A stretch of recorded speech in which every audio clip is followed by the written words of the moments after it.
की जय, संत समाज की जय, भक्त समाज की जय।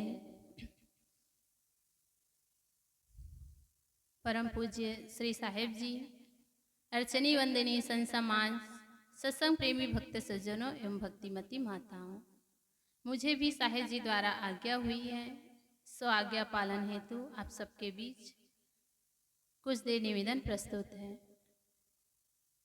आइए आप सबके बीच सदगुरु कबीर साहिब जी की साखी के माध्यम से अपनी बात रखूं। सदगुरु कबीर साहिब जी की साखी है, नग पसान जग सकल है, पारख बिरला कोय, नगते उत्तम पारखी जग में बिरला होय।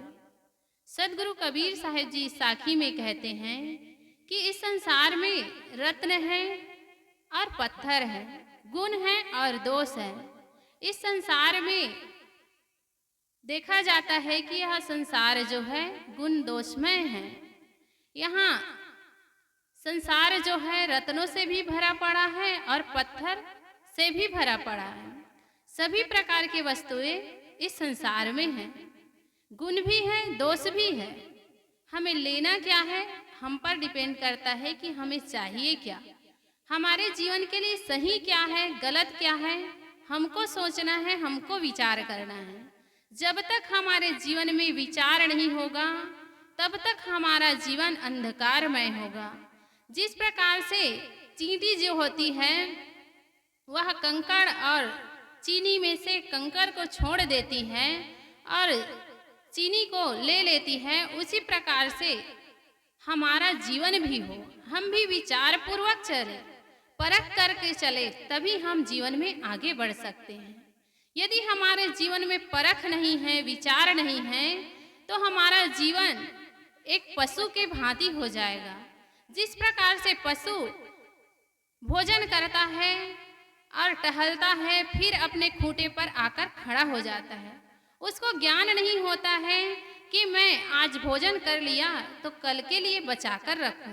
वह उसी में मल मूत्र त्याग कर देता है, जिस पर वह बैठा होता है उसी जगह पर वो सारी गंदगी फैला देता है। उसको यह ज्ञान नहीं है कि मैं ही इस जगह पर बैठूंगा, लेटूंगा, तो क्यों मैं इस जगह पर गंदगी फैलाऊं। लेकिन मनुष्य तो इतना ज्ञानवान है, इतना ज्ञानी है, तो अपने जीवन को विचार पूर्वक चले तो वह अपने जीवन में आगे बढ़ सकता है।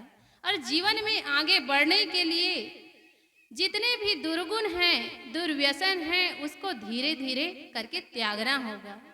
धीरे धीरे करके ही इंसान आगे बढ़ सकता है, क्योंकि जीवन में कोई एक बार में ही आगे नहीं बढ़ता। जिस प्रकार से हमें छत पर जाना होता है तो हम प्रथम सीढ़ी को पहले पार करते हैं, धीरे धीरे करके हम अंतिम सीढ़ी पर पहुंचते हैं और छत पर पहुंच जाते हैं।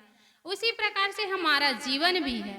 यदि हम पग ऊपर बढ़ाएंगे नहीं तब तक हम आगे बढ़ नहीं सकते। आइए एक कहानी कहूँ। एक बार की घटना है, एक संत जी थे, बहुत ही पहुँचे हुए संत थे।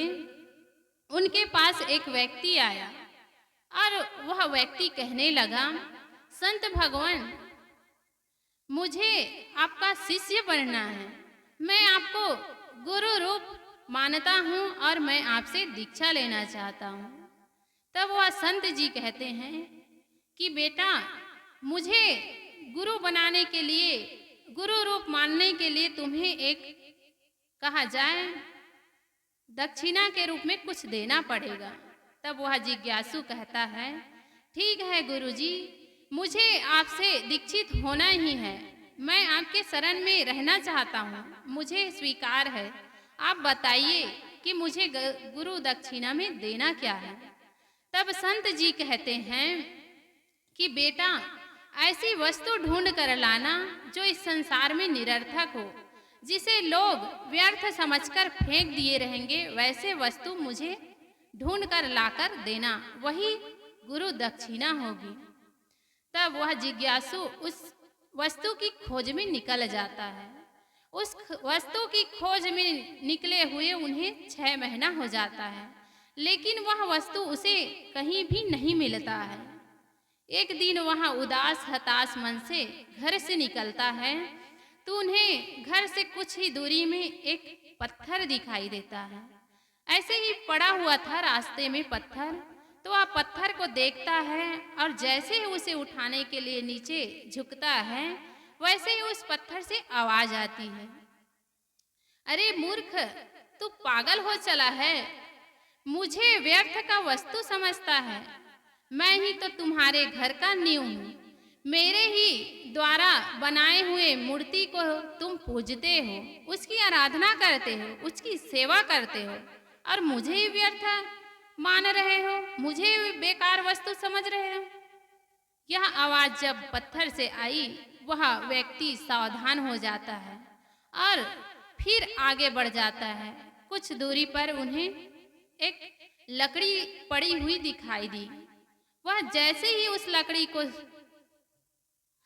उठाने का प्रयास करता है, जैसे ही झुकता है, उस लकड़ी से भी आवाज आती है कि तू सच में बहुत ही मूर्ख है, जो मुझे व्यर्थ की वस्तु समझ रहा है। मैं भला कैसे व्यर्थ की वस्तु हुई? मैं ही तो तुम्हारे भोजन का काम आता हूँ। मेरे ही द्वारा जलाए हुए आग के द्वारा तुम्हारा भोजन बनता है, तो मैं भला कैसे बेकार हुआ?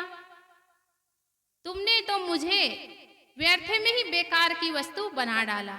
मैं भला बेकार कैसे हुआ? वह व्यक्ति सोचता है, सच में ये भी तो उपयोग का सामान है। इसके ही द्वारा तो हमारे घर में भोजन बनता है। इसके ही द्वारा नाना प्रकार के काम काज होते हैं। जो दरवाजा लगा हुआ रहता है हमारे घर में, हमारे घर की सुरक्षा करती है, वह दरवाजा भी उस लकड़ी से ही बना रहता है। तो वह व्यर्थ कैसे हुआ? इन दोनों घटनाओं से वह व्यक्ति सावधान हो जाता है, समझ जाता है कि इस संसार में मुझे किसी भी प्रकार से कोई बेकार वस्तु नहीं मिल पा रही है। वह थका हारा अपने गुरु के पास जाता है और गुरु से कहता है कि गुरुवर, मुझे कोई भी प्रकार से बेकार वस्तु नहीं मिला। मैं थक गया, 6 महीना बीत गया, लेकिन मुझे किसी भी प्रकार से व्यर्थ का सामान नहीं मिला। मैं आपके पास उपस्थित हूँ, मुझे आप शिष्य रूप में स्वीकार करें। फिर गुरुजी कहते हैं कि कोई बात नहीं बेटा, तुमने इस संसार में लोगों के भीतर, वस्तुओं के भीतर गुण देखा है, दोष नहीं देखा है। जिसके जीवन में गुणग्राही हो, जो व्यक्ति जिसके जीवन में केवल गुणों को देखने का विचार हो, दृष्टि हो, वही इंसान आगे बढ़ सकता है। सच में तुम मेरे शिष्य बनने के योग्य हो। तुम्हारे जीवन में जिस प्रकार से मैं छाप देखना चाहता था, वह तुम्हारे भीतर है। तुम्हारे भीतर वह विचार है, वह ज्ञान है, वह परख की शक्ति है। तुम मेरे शिष्य बनने के लायक हो। और उस जिज्ञासु व्यक्ति को वह संत जी है, वह अपने शिष्य बना लेते हैं।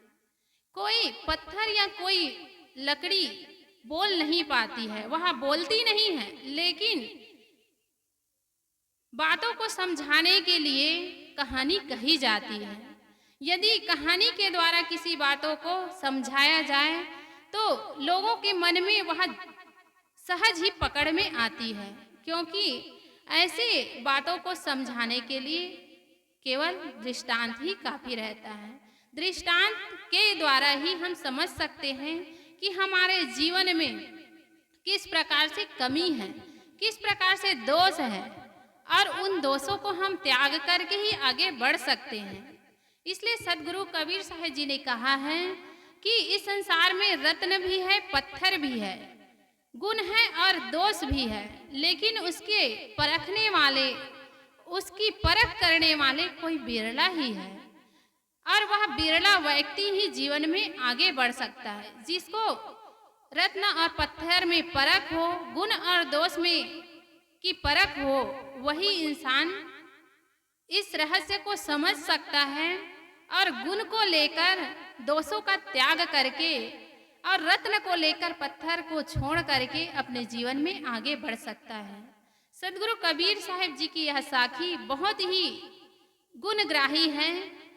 नग पसान जग सकल है, पारख बिरला कोय, नगते उत्तम पारखी जग में बिरला होय। सच में इस संसार में रत्न है, पत्थर है, गुण है और दोष है। हमें लेना क्या है यह हम पर निर्भर करता है। जिसे हमें लेना है उसे हमें चुनना होगा, तभी हम अपने जीवन में आगे बढ़ सकते हैं। बस इन्हीं शब्दों के साथ मैं अपने वाणी को विराम देती हूँ। बोलिए सद्गुरुदेव की जय।